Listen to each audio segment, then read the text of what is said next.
Welcome to the Great Detectives of Old Time Radio. From Boise, Idaho, this is your host, Adam Graham. If you have a comment, email it to me, box13@greatdetectives.net. Follow us on Twitter at Radio Detectives. And check us out on Instagram, instagram.com/Great Detectives. If you're enjoying the podcast, please follow us using your favorite podcast software. And I do want to remind you about our other podcast. Today, I'm highlighting The War. The War is the World War II podcast I did about 10 years ago, where we created a podcast that took you through the war from the pre-war era all the way through the war and into aftermath of war through radio, whether it was news stories, comedy programs, dramas, essays. Much of the war came over radio, and we bring you it all over at thewar.greatdetectives.net. And you can find all of our podcasts over at the Great Detectives of Old Time Radio webpage at greatdetectives.net. Well, now it's time for this week's Yours Truly Johnny Dollar serial. Now, as almost always, we will be bringing you episodes 1 and 2 today of the 5-part serial. And then we will be bringing you episodes 3 through 5 on Friday.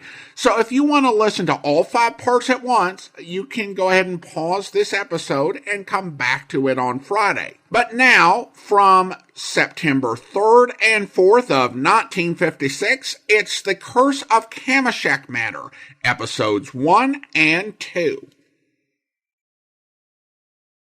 From Hollywood, it's time now for... Johnny Dollar. Jimmy Sayer at Inter-Allied Life, Johnny. Oh, hi, Jim. How are you? The way I feel now, the way I'm going to feel depends on you. Okay, let's have it. Remember a guy named King Tut?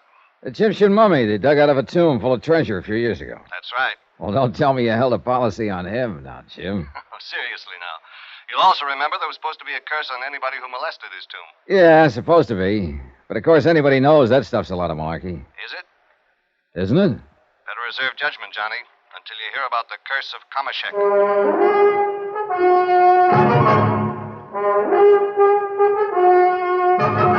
Tonight, and every weekday night, Bob Bailey in the transcribed adventures of the man with the action-packed expense account, America's fabulous freelance insurance investigator. Yours truly, Johnny Dollar.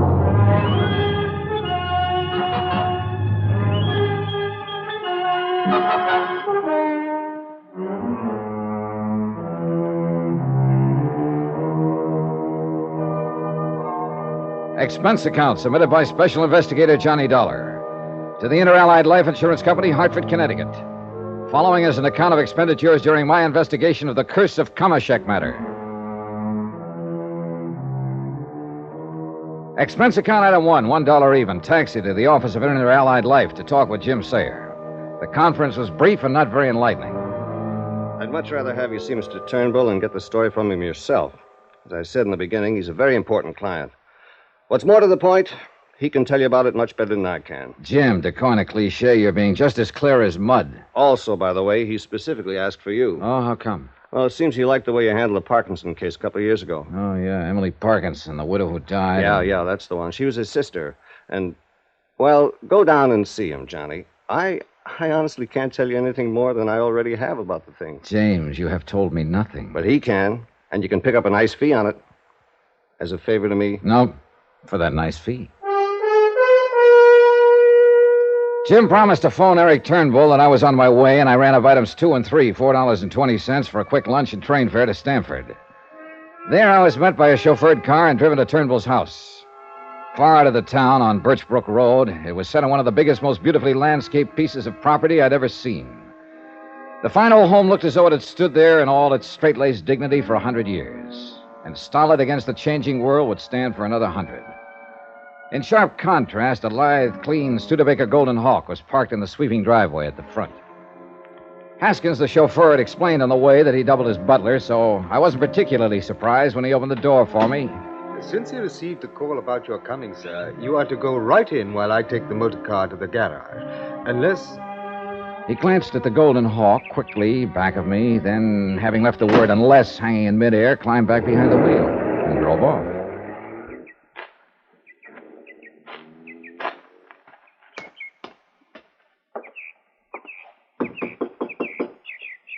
Well, he said go right in.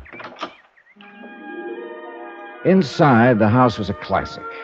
From the tile-floored reception room with its walls of oak and the broad staircase leading to the second floor, I could look into the huge living room, finished in polished mahogany with a leaded glass window at one side and thick oriental rugs on the floor.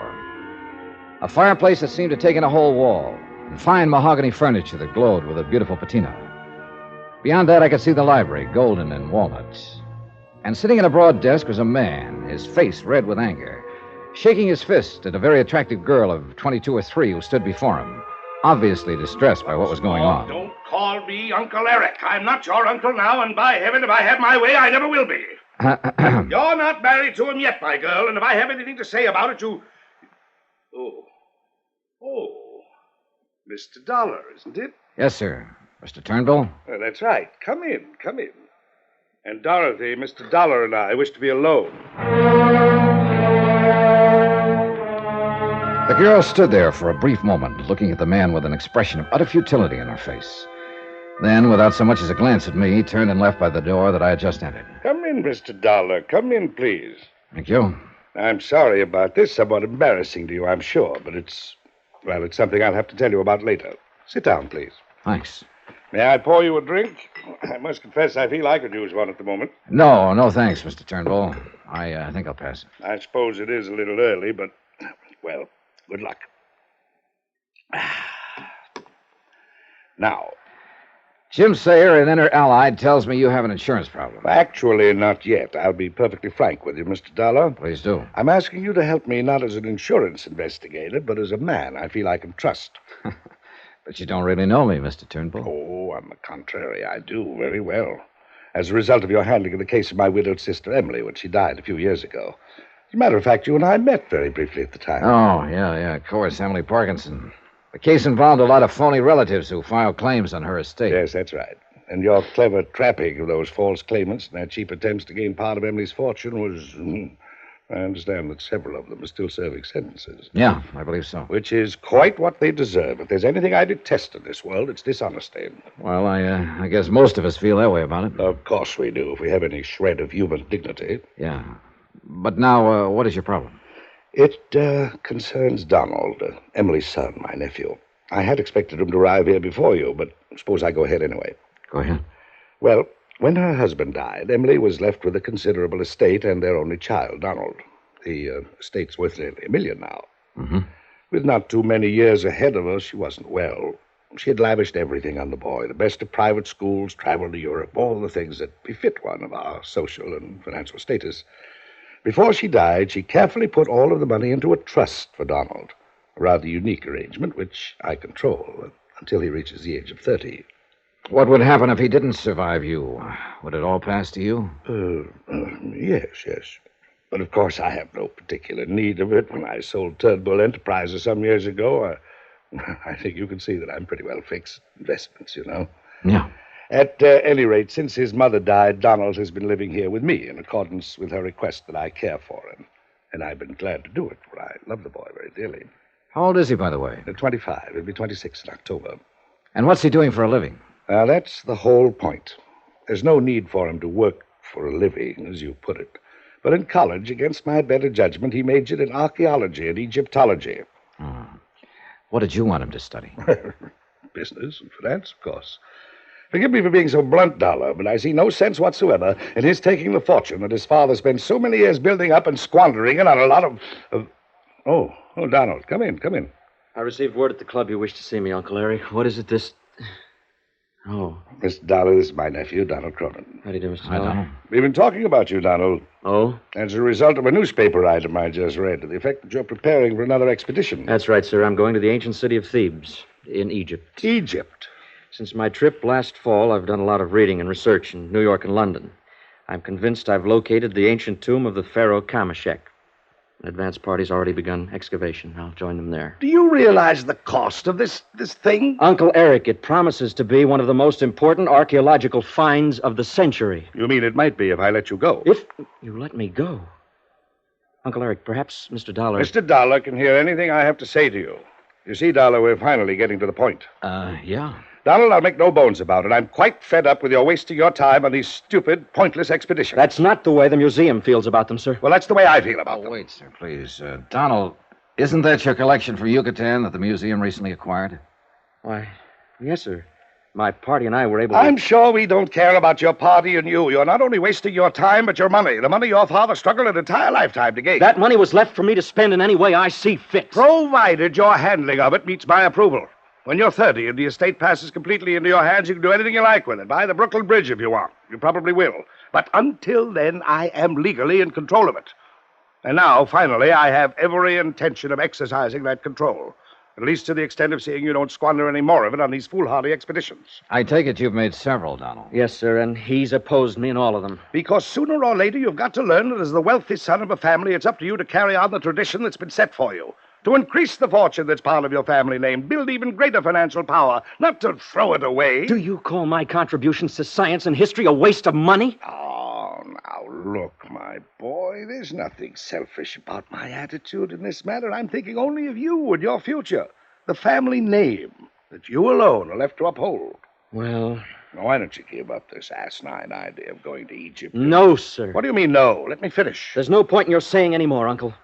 I'm going to explore the tomb of Kamashek. Now, listen here, you I've young made great... all the arrangements, obtained the sponsorship of the museum, notified the universities that are interested in my work. I say you're not going. And I say I am, sir. You young fool. Don't you realize that I'm in a position to cut you off without a penny?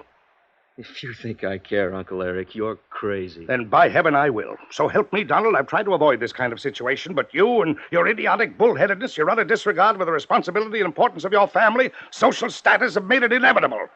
Now it's come in spite of all I've tried to do, and by heaven, I'll cut you off without a... Wait a minute. Donald, where are you going? Egypt. In the moment or two before Eric Turnbull recovered his poise enough to speak to me, my mind raced. This whole situation offered a big flock of wild possibilities. Obviously, the two were at sword points, had been for some time. Apparently, and I began to wonder about this, Turnbull had no need of Donald's money. Yet he seemed determined to keep him from spending it. And on what looked to me like a very worthy expedition. If Donald died, Turnbull had said, the estate would pass to him. Oh, and something else I wanted to find out about. The girl who'd been there when I arrived. But why? Why did I want to know or need any answers? What could this whole affair possibly have meant to me? I'm no family counselor. I guess I spoke that thought out loud. I'm an insurance investigator. Yes, Dollar. Which is another reason why I need your help in this affair. But I just don't see it, Mr. Turnbull. I'm afraid I must apologize for that little scene a moment ago. Well, there's no need to. It was interesting, to say the least.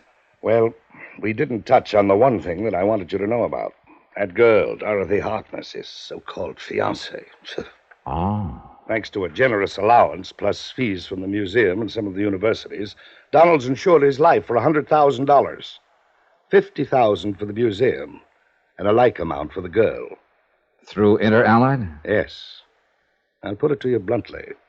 She has prodded him to go on these expeditions, and I believe she somehow hopes to engineer his death during this Kamashek project in order to collect on that policy. Do I make myself clear? If anything was clear about this situation, I certainly couldn't see it. More things had come flying at me from out of left field during the past half hour than I could cope with. And I wanted time to organize some kind of thinking. So I used a corny old device, glanced at my watch, said something about being late for an appointment back in Hartford. I apologized, promised to talk with him again tomorrow when there'd be more time. Haskins drove me back to the station and courteously waited until the train pulled in, then left. And it was then I noticed the little Studebaker Golden Hawk that I'd seen at the house pull up beside the platform, and the girl, Dorothy Harkness, jumped out and ran over to me. Mr. Dollar, I had to wait for Haskins to leave so he wouldn't see me. Oh? I must talk to you. Please call me. Here's the number. Is this about Donald? Yes, because of the danger he's in. From Mr. Turnbull? No, and you must believe me. From the curse of Kamashek.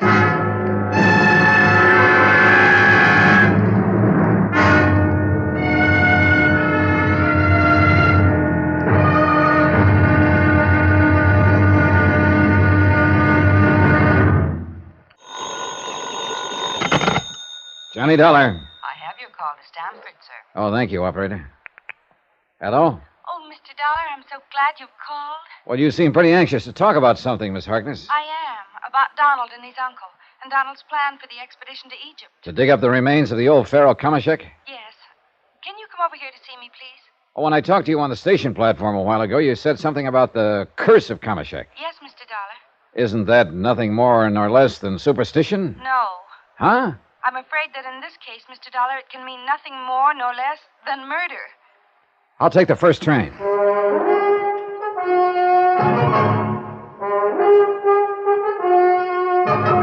Tonight and every weekday night, Bob Bailey in the transcribed adventures of the man with the action-packed expense account, America's fabulous freelance insurance investigator. Yours truly, Johnny Dollar.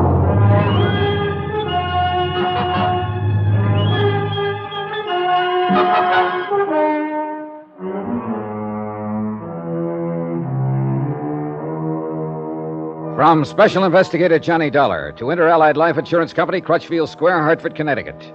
Assignment, The Curse of Kamashek Matter. Expense account continued.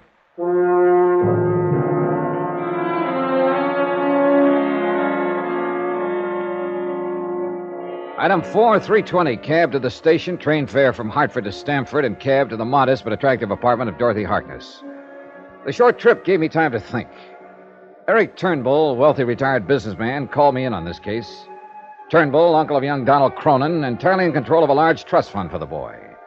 Turnbull, who was determined to prevent him from making an expedition to the tomb of Kamashek, on the excuse that he suspected a plot against the boy's life, engineered by Dorothy Harkness, who was not only Donald's fiancée, but a beneficiary of his $100,000 life policy. So a talk with Dorothy Harkness seemed very much in order. Oh, come in, Mr. Dollar. I'm so glad you were willing to come and talk with me. How are you, Miss Harkness? You make me sound so old. It's Dorothy. Won't you sit down? Thank you. But before we go any further, Dorothy, I think you ought to understand that I'm an insurance investigator, and so far... I know that. Donald told me his uncle was going to send for you. But there's been no claim filed, no reason for one. I know.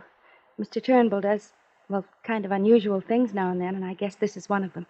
Unless he's trying to prevent whatever might cause a claim to be filed. Mr. Dollar, I don't know what Mr. Turnbull has told you about me, but I'm sure it wasn't good. I'm afraid we don't get along very well. Well, it's pretty obvious he doesn't like your interest in his nephew, Donald. I've known Donald since school, Mr. Dollar, and we hope to get married. At least Donald does. Oh? And what about you? Well, I don't know. I don't know. I got the impression from Mr. Turnbull you were doing a pretty good job of getting Donald into your clutches. But that isn't the way it is at all.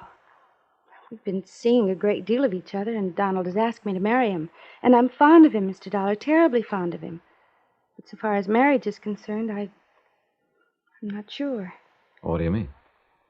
I can't help wondering all the time if he isn't hoping to marry me just as an escape from his uncle. Uh-huh. Would you marry him? If I were sure of him. You'd be sure of an awful lot of money, Dorothy. What? The minute he reached 30, that is. Mr. Turnbull has poisoned your mind, Mr. Dollar. What money Donald has or may have has nothing to do with it. That sort of thinking is filthy. I guess you mean that, don't you, Dorothy? Yes. I think I've loved Donald ever since my father brought him into the museum. Your father? Yes, he's curator of archaeology. Well, how does he feel about Donald and you? His only interest in Donald is in the money, the financial support he gives the museum. Oh.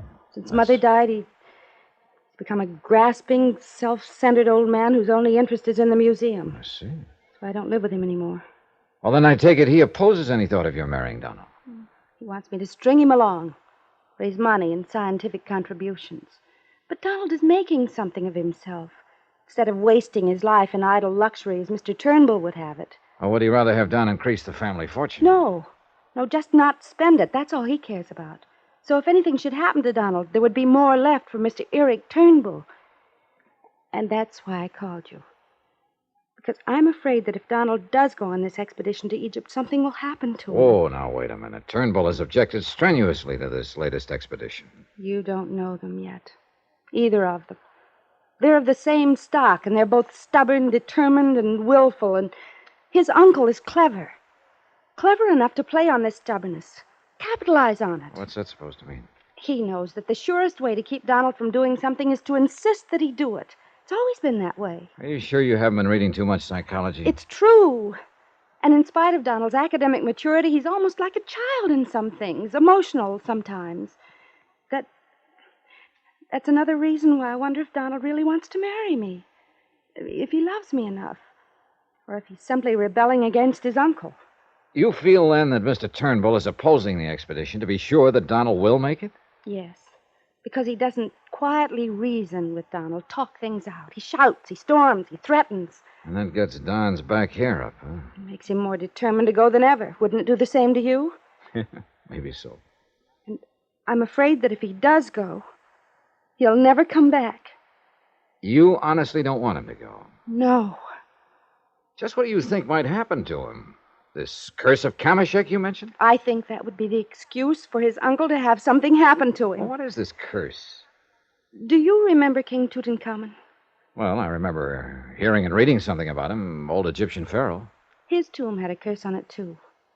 But because they believed it would yield important historical data and some of the treasure of those ancient dynasties, an expedition went to the Valley of the Kings and excavated it anyhow. You're really hip on this stuff, aren't you? Because of Donald's interest in it, I guess. But listen to me. One after another, people who were involved in that expedition died under very mysterious circumstances. Yeah, I remember. Even Lord Carnarvon himself. They said that he died from the results of a mosquito bite and pneumonia. But the other deaths were not so easily explained away. Not even by able scientists and doctors. You believe in the curse of King Tut, then? And now the curse of Kamashek? No, I don't. But from what you just told me... There have been too many other tombs, all bearing warnings, where the people who dug into them, touched the treasures in them, even touched the remains of the kings, had no harm at all come to them. Well, then I'm afraid I don't see what you're driving at. This, Johnny. Any mysterious death of someone who's explored one of these ancient tombs will be accepted as a result of the curse. Don't you see? It's an open door to murder. You know something? To me, it all sounds a little far-fetched. No. Because of Eric Turnbull. Because I'm sure he wants Donald out of the way. For his money? This terrible friction between them, this antagonism that's been building up for years. And it's reached a point where either one of them would be glad to see the other out of the way. But Eric Turnbull is the only one who is evil enough to do something about it. Well, I gotta admit, the sparks kind of flew between them when I saw them together. And don't forget it would be to his uncle's advantage if Donald were to die. He needs the money? Well, no, I guess he doesn't. Well, what about you? I'm doing all right at the museum. I'm earning enough to live on, and I'm happy in my work. Just the same, as I understand it, you'd collect half of Donald's life policy. I hate you for even thinking about such a thing. I'd hoped you would help me save Donald's life. Funny, though, isn't it? Funny? Eric Turnbull is my employer in this case. If there really is a case. Because he's smart. He's clever. He's clever enough to know that calling you in would help cover up anything he might do. All right, look. Suppose Eric Turnbull did plan to get rid of Donald. How? I don't know. But this I do know. And it's the thing that has scared me. On his last expedition, and he didn't realize it until afterwards, one of the men in his party, a man he'd selected himself, turned out to have been paid separately by Mr. Turnbull. Why not? He probably wanted somebody there to look after Donald without his knowing. Listen to me. This man caused a couple of accidents. At least they called them accidents. That could have cost Donald his life. Oh, now, Dorothy, look. No, please. no. No, I can see that you don't believe anything I've told you. Dorothy, I think you're just building up something in your imagination. You don't believe me. But at least do this. Remember, no matter what happens, remember what I've told you. Somebody was lying. That was a cinch. But who? And why? Unless one of them really was plotting against the life of Donald Cronin. I couldn't get it out of my head that at least Eric Turnbull didn't need whatever money would come from Donald's death. Dorothy Harkness, on the other hand, would gain what to her would be plenty. Sure, nearly $1 million would go to Turnbull, but that would mean much less to him than the $50,000 insurance would to her. Well, there seemed to be nothing more to say to her at the moment, so I left her, took a cab back to the station. That's item 5, 65 cents, and telephoned to the house on Birchbrook Road in the hope that Donald would be home and I'd have a chance to talk to him. Hello? Oh, Mr. Turnbull, this is Johnny Dollar. Oh, splendid. Where are you? Well, I'm at the station, but I was calling to try and... Splendid. Haskins will drive the car down to meet you immediately. Well, now... I knew that if you thought it over, you'd be willing to take on this case. Yeah, sure. You just wait right there. Haskins will be along in a few minutes. Goodbye.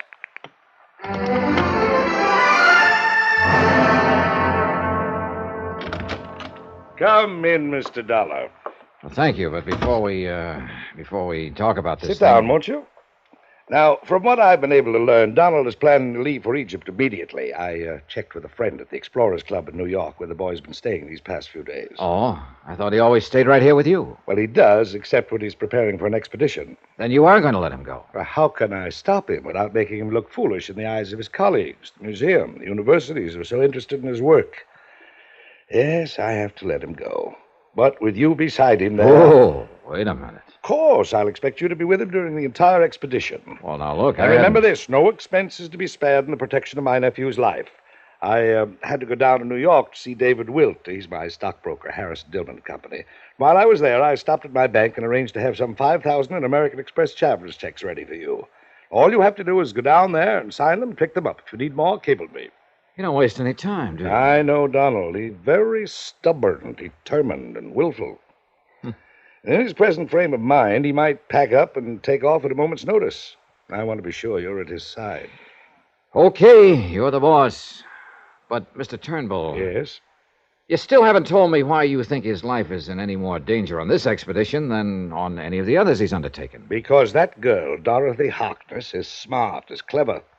And because of something that happened on Donald's last expedition in Yucatan. Oh? He didn't realize it until afterwards, but one of the men in his party, a man he'd selected himself, turned out to be a friend of this Dorothy Harkness. Not 20 minutes ago, I heard exactly... Now, listen to me. This man caused a couple of accidents. At least they called them accidents. That could have cost Donald his life.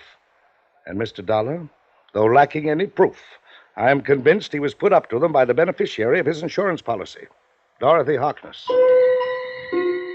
Did I say somebody was lying? Somebody had to be lying. And by now, that old feeling was beginning to come back to me, that hunch, whatever it is, that told me somebody was planning to kill Donald. Eric Turnbull? Dorothy Harkness? Who? Something told me I'd better get to Donald Cronin, but fast.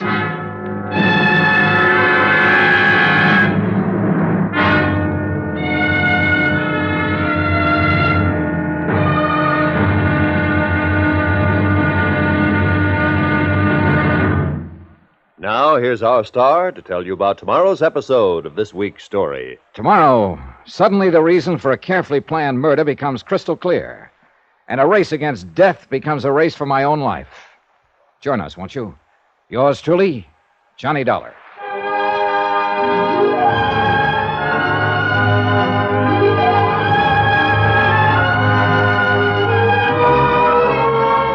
Yours truly, Johnny Dollar, starring Bob Bailey, is transcribed in Hollywood. It is produced and directed by Jack Johnstone, who also wrote this week's story. Be sure to join us tomorrow night, same time and station, for the next exciting episode of Yours truly, Johnny Dollar. Roy Rowan speaking.